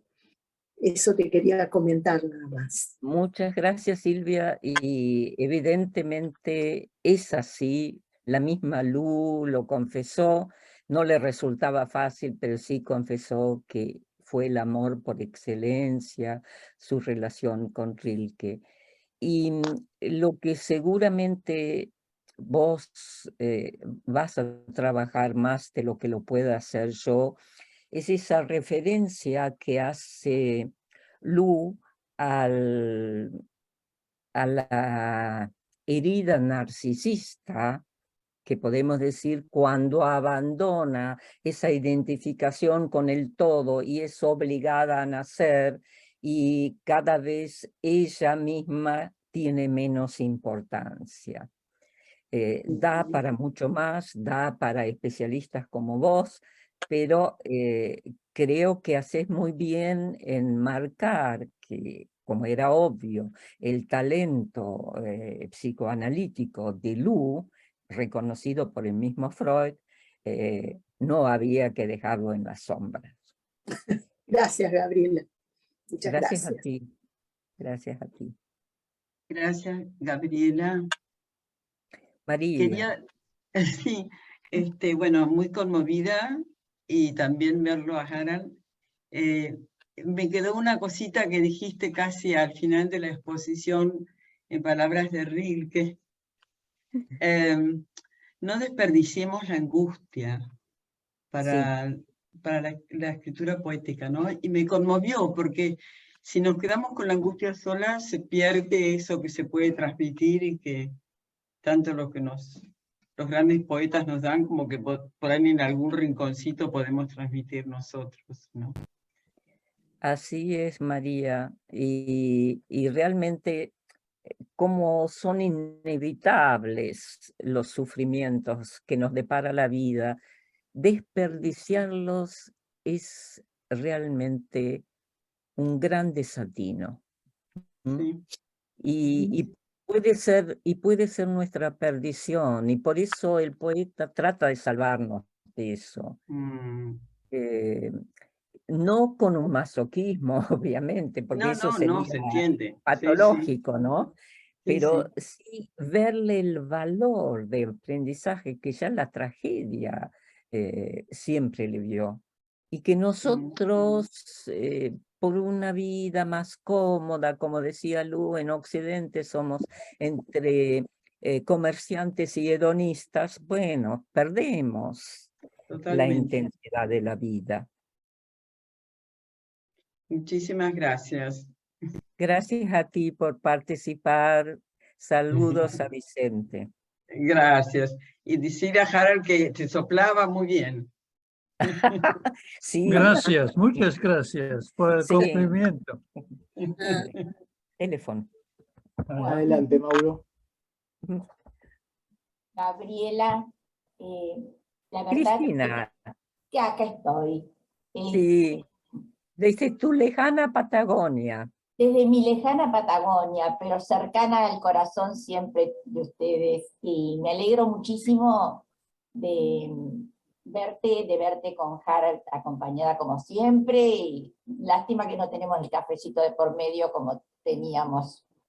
Pero me dejaste movilizada y con un ruido interno fuerte cuando hablas de la importancia del sufrimiento y del aprovechamiento del sufrimiento para un crecimiento y un fortalecimiento, pienso que quisiste decir, de la persona, ¿no? Es decir, no es que uno viene a sufrir y que vamos a hacer vamos a adoptar una actitud masoquista ante el sufrimiento. Nadie le gusta sufrir, pero indudablemente, siendo humanos, siempre pasamos momentos donde nos toca sufrir, y cómo revalorizar ese sufrimiento. En vez de transformarlo en una queja o que nos angustie o que nos encierre como en un laberinto, sin embargo que nos potencie a encontrarle un sentido y resentido a la vida, ¿no? Indudablemente es un llamado de atención, ¿no? Así es, así es. La vida nos llama la atención que la atendamos en sus profundidades, ¿sí? Hacia las cuales muy raras veces descendemos. Los poetas y los artistas lo suelen hacer con mayor idoneidad, ¿no? Pero para eso nos ayudan a nosotros también. Gracias. Gracias a ti por participar. No, por momentos le dejé el perfil porque no sigo con los ojos bien, así que dejé el perfil, pero te estaba escuchando, así que después Bueno, que te mejores, ponete fuerte. Ay, ponete fuerte, Cristina, sí, en esta Patagonia hay que estar fuerte porque si no, no sobrevivís.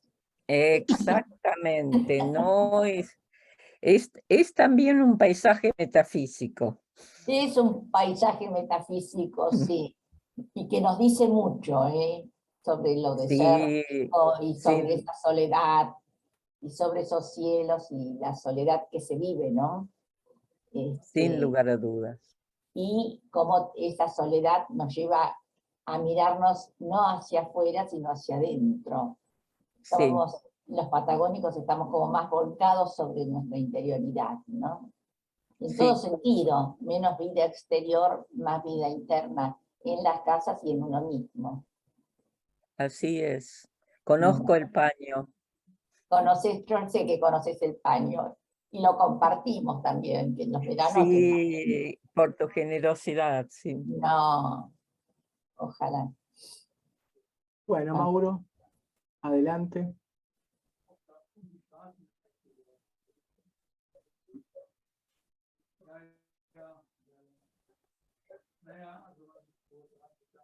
¿No se te escucha? No.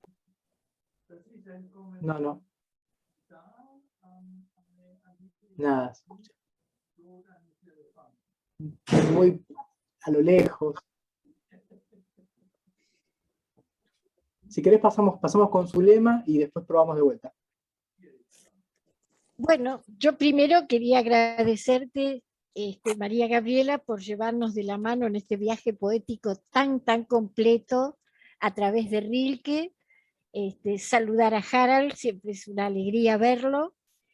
Y después te quería preguntar, cuando ellos hacen ese viaje en el 1900, que van a Rusia, y se encuentran con Spiridon Droshin, ese poeta que estaba tan cercano a la naturaleza, ¿podríamos decir que ese misterio de la espiritualidad rusa que estaban buscando tanto Lu como Rilke, lo encuentran en lugar de Tolstoy, lo encuentran en Spiridon Droshin?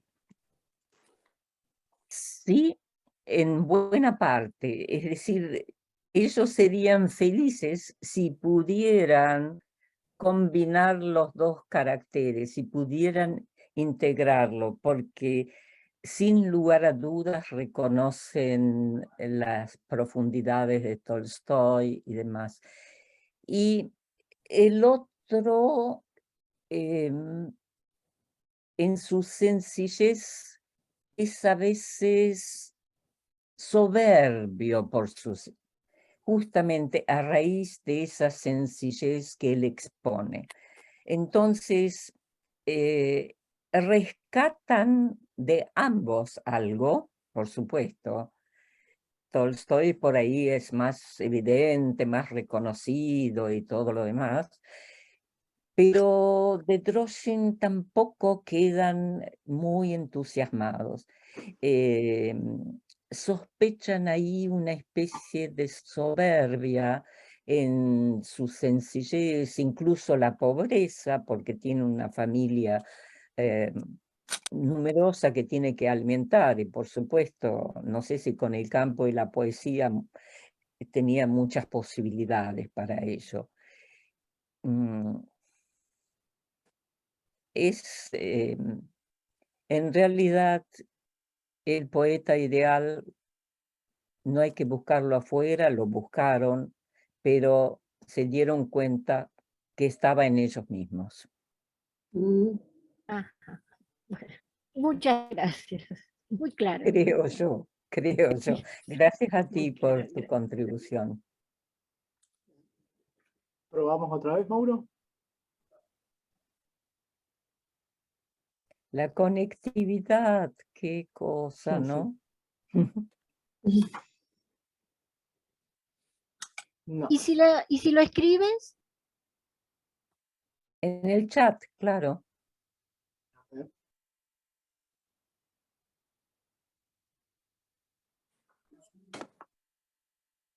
Si alguno más quiere decir algo, mientras esperamos que Mauro escriba. Bueno, ahí el matrimonio Díez Fisher, que está por hablar, me parece.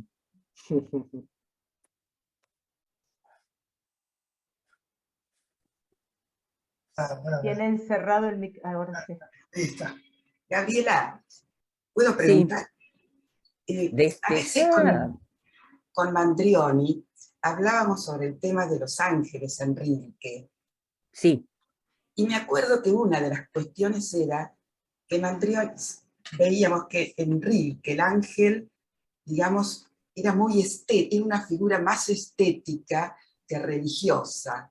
Que el ángel, en sentido cristiano, es una figura sacral, en el sentido fuerte de la palabra, ¿no?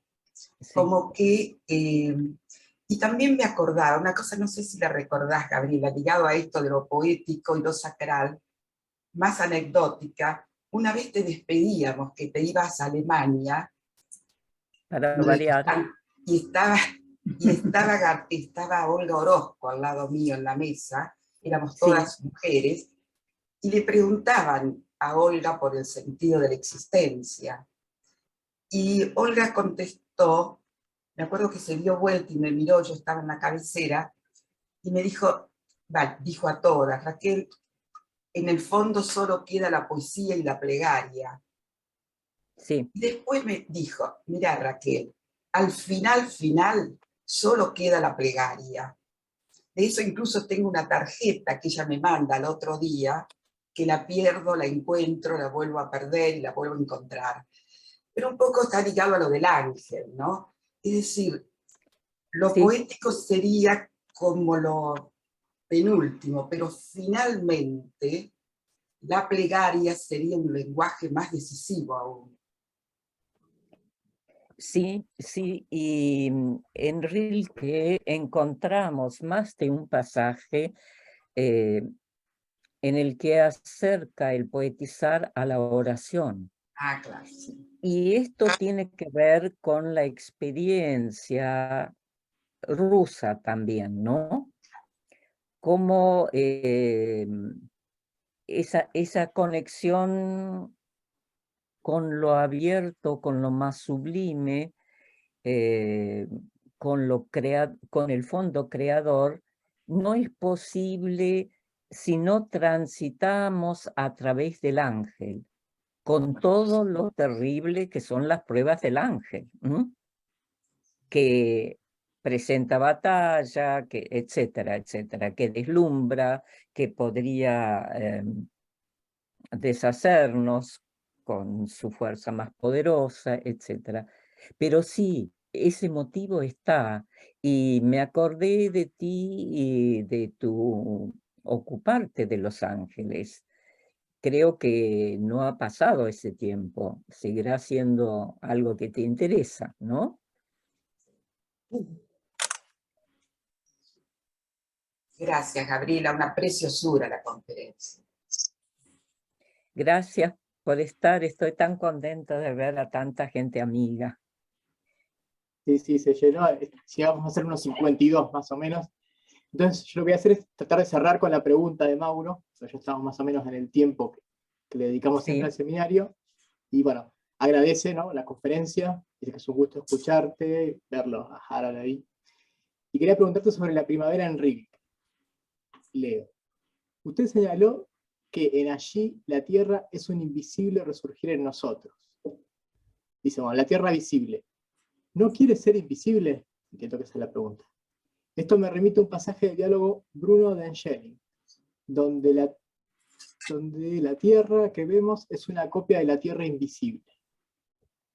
Ajá, no tenía ese dato. Agradezco realmente a Mauro que si es tan gentil me mande la indicación bibliográfica, que es un enriquecimiento, claro, es un antecedente, entonces sí. Sí. Bueno, acá se suman más preguntas, se ve que ahora se animan a escribir por el chat.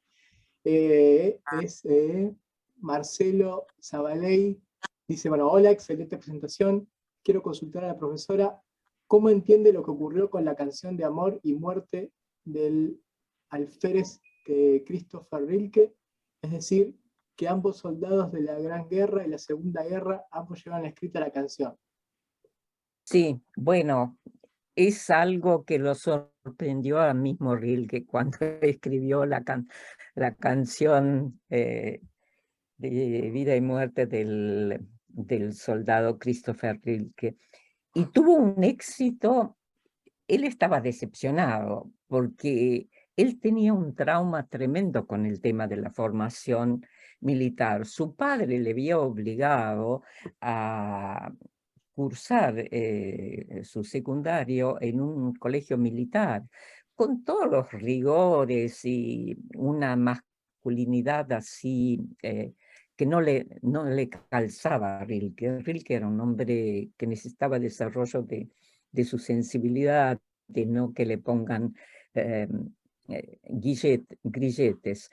Y cuando publica ese cuaderno, es un éxito total. Y ya había publicado sus tempranas poesías y todo lo más. Ni punto de comparación. ¿Cómo se explica eso? Bueno, para Rilke fue como una decepción, que él no le daba mucha importancia a eso. Solo quería decir, bueno, hemos tenido héroes en la familia, ¿no? Como Borges también por ahí coquetea con eso. Pero para nada es comparable con lo que él había ofrecido a través de sus poemas. Este librito en prosa, pero se explica porque era la época de la guerra y era la época en la que de alguna manera para soportar la guerra había que pensar en una posibilidad digna como era la del héroe. Poner en juego la vida, ¿qué sentido tenía? Y ahí entonces un poco creo que jugó todo esto para el éxito fulminante. Fue leído por esas generaciones y la siguiente con toda avidez. Se convirtió en un bestseller, lo que podía ser un bestseller en aquella época, ¿no? Muy bien. Y acá, bueno, Mauro aclara, dice que su pregunta puntual era, ¿qué es esa tierra invisible en Rilke? Es la Tierra que ha sido acogida en el espacio interior cósmico. Muy bien, muy bien. Y como a mí lo interesante me pareció ver en Rilke que es la Tierra misma la que clama para que hagamos eso. Es decir, no es que él desde su subjetividad decide que la Tierra tiene que ser invisible. La Tierra clama por transformaciones para ser cada vez más sutil, acercarse al ámbito de lo que Hegel llamaría espíritu, ¿no? Soll ich dir ein Sandwich machen? Nein, mein Lieber. Nein, geht schon vorbei. Bueno, muy bien. Yo creo que, la verdad que excelente. Estamos agradecidísimos por tu charla, Gabriela. No sé si Laura quiere comentar alguna cosa más para hacer el cierre. Pero que en principio, bueno, también agradecer a la audiencia. La verdad que somos un montón. Hay un montón de saludos en el chat. Así que... Sí, que los leeré con gran atención. Bueno, entonces muchas gracias a todos. Ya nos veremos en algún encuentro, el próximo encuentro. Por ahí quizá hay Laura o Jorge quieren comentar algo. No, simplemente vuelvo a agradecerte, Gabriela, y bueno, también que tu exposición nos haya servido para reunirnos a unos cuantos nuevamente en torno a tu inteligencia. Así que muchísimas gracias, un abrazo para vos y para Harald, y bueno, les estaremos enviando los nuevos temas para las próximas reuniones del Seminario Permanente de Poética y también del Centro de Estudios de Hermenéutica. Así que un abrazo para cada uno de ustedes, y nuevamente muchas gracias, Gabriela. Un momento, estuvo presente, puede hacer una sugerencia que me la van a agradecer. Estuvo presente Paola Ambrosoni, que tiene una excelente tesis sobre Olga Orozco.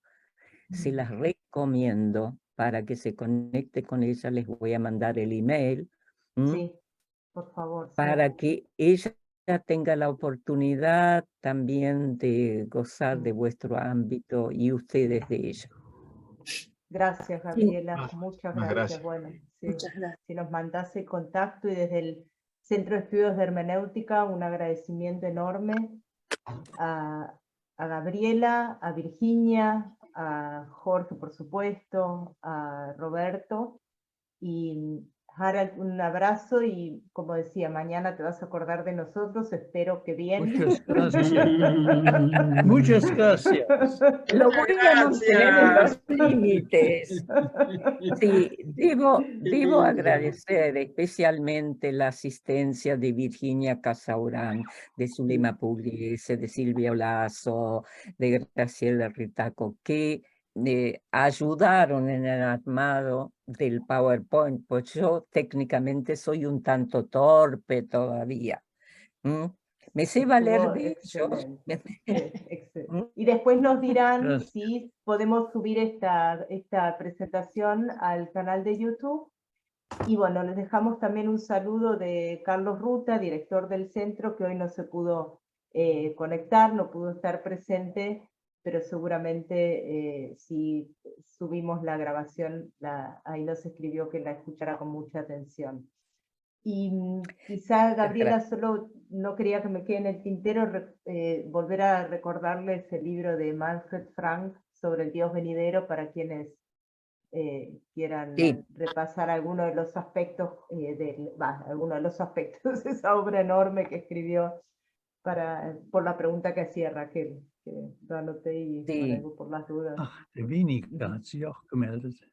Sin lugar a dudas, es una obra que he leído también a instancias de Hugo Bauzá, que siempre sugiere bibliografías excelentes, sí, muy esclarecedoras. Gracias, Laura. Bueno. Gracias. Un agradecimiento enorme, y como decimos siempre, si quieren abrir los micrófonos para el saludo desprolijo, aunque se superpongan y se mezclen las voces, nos decimos chao en palabras. Gracias. Chao, gracias. Gracias. Gracias. Gracias.